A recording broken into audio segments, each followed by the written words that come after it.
Hello and welcome to my channel. In today's video, I'm going to show you my Halloween decor for 2019. It's not a lot, but I do like to put out a little bit at the end of October just for some Halloween fun. I'll also show you my friend Tami's Halloween decor. If you like this kind of content, I would love for you to subscribe to my channel. And of course, you can always find me on Instagram at Nicole North Garden. Here we go.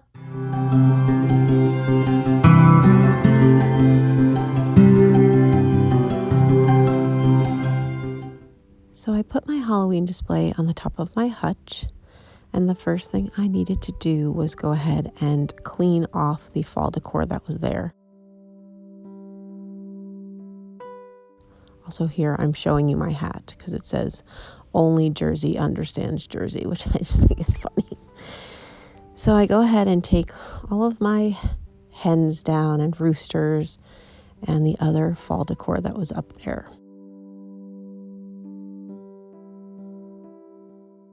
I don't do a ton of Halloween decorating just because I prefer fall decor, but I like to do one or two little areas of decor. It's fun for kids that come over, or for my kids, they still like it. So that's why keeping it on top of the hutch works well. What you can't see in this shot is that I have all of my fall decor that I want to use on top of the hutch put on my island in the kitchen so I can just grab pieces. So the first thing I started with was this blow mold that I got from my friend Tami. And when I decorate, it's definitely a process. I usually have an idea of what I want to do, but it kind of evolves as I go. The next thing I knew I wanted to use in the center is this wreath that I made in a DIY last week. And you can see the top of my hutch goes down a bit. That's like a molding around the top. So I need to use books and wooden blocks to prop things up. So I used books to prop up the wreath. Then I went ahead and grabbed my little crazy cat arrangement that I made. I bought the cat at a thrift store for $5. And then I added in some Dollar Tree picks and some picks from Joann's Fabrics. And again, it was a little low, so I needed to eventually prop him up. I grabbed this other little light up ghost, which I also got at a thrift store, and I got him all plugged in, but I did eventually decide I didn't like how he looked there. I wanted to move him to the other side. But I came in with this cat that I also thrifted, the orange and black cat. And again, I'm just moving things around. You'll see eventually things settle down and wind up in the places that they finished up in, but I'm just trying out different positionings for each of the items that I knew I wanted to include.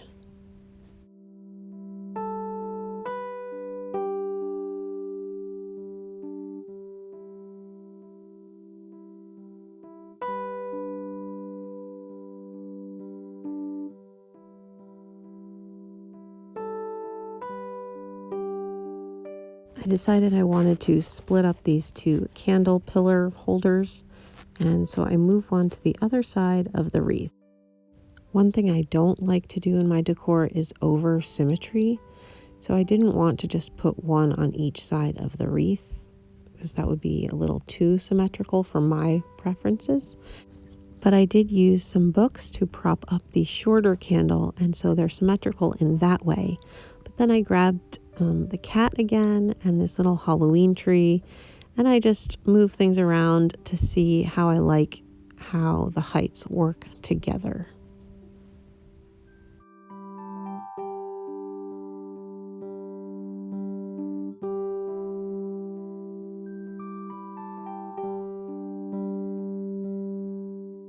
I knew I wanted to put something in front of the wreath, so I grabbed this little silver tray I got at the bins and a silver candle holder, and I used poster putty to stick them together so it's not permanent.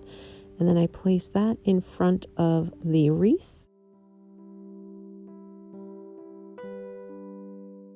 And then I put some Spanish moss on top of it. I'm sorry, my head is blocking the shot. And then I go ahead and add a candle. These two candles, they're orange, and I got them at a rummage sale. I just stuck them in my bag on $5 day. And then I put that little pumpkin with the bottle brush tree, and eventually I come back with a little ghost. I was having a real struggle finding something for the other side of that orange candle, but I do eventually find a little ghost to put there.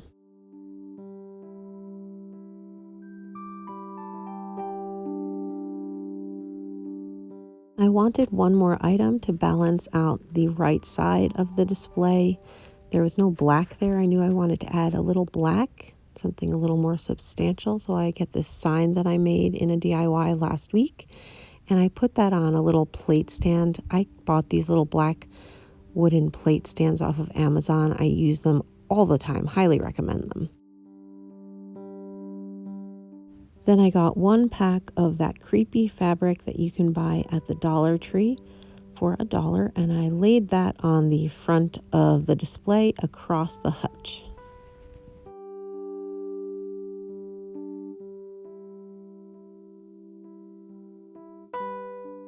And the final touch, I remembered I had these little light covers for Halloween lights and ghosts and pumpkins. And so I grabbed one of the ghosts, and that was the final thing that I put on the silver tray. Finally satisfied, and here is the finished display. I really love how it all turned out, and it will be easy to take down once it's time to decorate for Thanksgiving. I love the way my thrifted cats look together. I'll be on the lookout for a third one because I always like to decorate in 3s if I can. The great part about my pedestal silver tray is I can take it apart and use the pieces separately if I decide I want to. And of course, a highlight is this blow mold.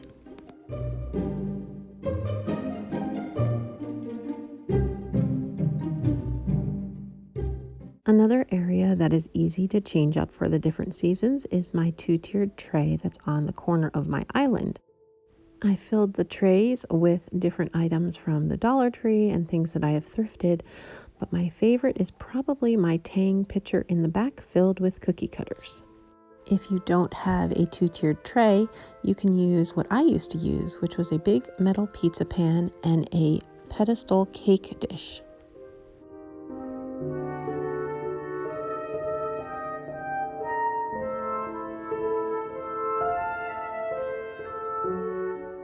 I wanted to share one other little piece of Halloween that's in my great room. It's this little witch I found at Hidden Treasures thrift store in Minneapolis for $1, and I absolutely love her.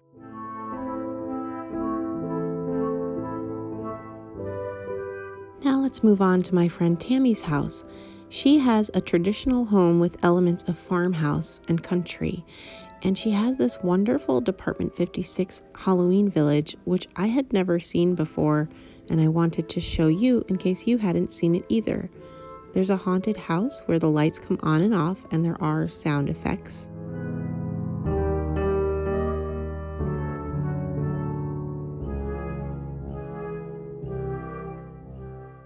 And she has that displayed near this little miniature graveyard with pumpkins and scarecrows, and I absolutely adore these Halloween trees.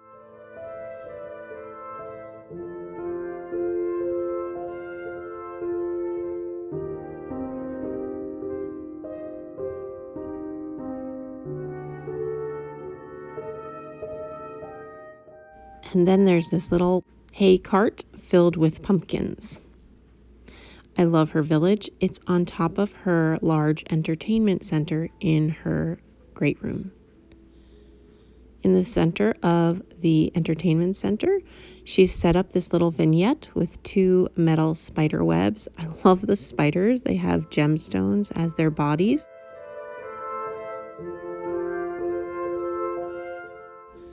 And she picked up this garland at Michael's for $4.99. Moving on to her dining room, she set up a vignette on top of her hutch with a bunch of Longaberger baskets, a farmer's market sign, and some pumpkins.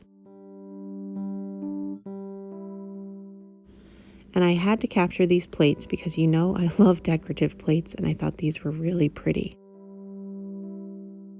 As a final touch in her dining room, to the left of the hutch on the floor, she used a large white enamelware tub and filled it with pumpkins and leaves. To take up more of the space so that she didn't need to use too many pumpkins, she filled this burlap sack that she got from Target with packing materials, and that filled a lot of the enamelware tub.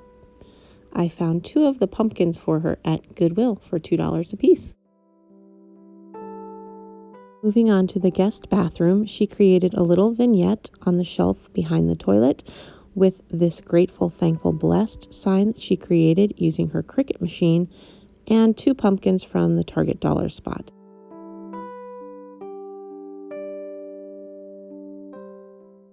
And in the kitchen, she has a little drink station where she has Longaberger baskets with hot cocoa.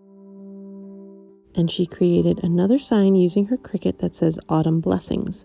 It's all corralled on this pretty wood and metal tray. Good job with the tray, Tami. You know I approve. And that's all that I have for you today. I hope you've enjoyed seeing how I added little bits of Halloween to my home for the season, as well as how my friend Tami has added Halloween and fall to her home. If you like this kind of content, I would love for you to subscribe to my channel. And of course, you can always find me on Instagram at Nicole Northgarden. Thanks for watching.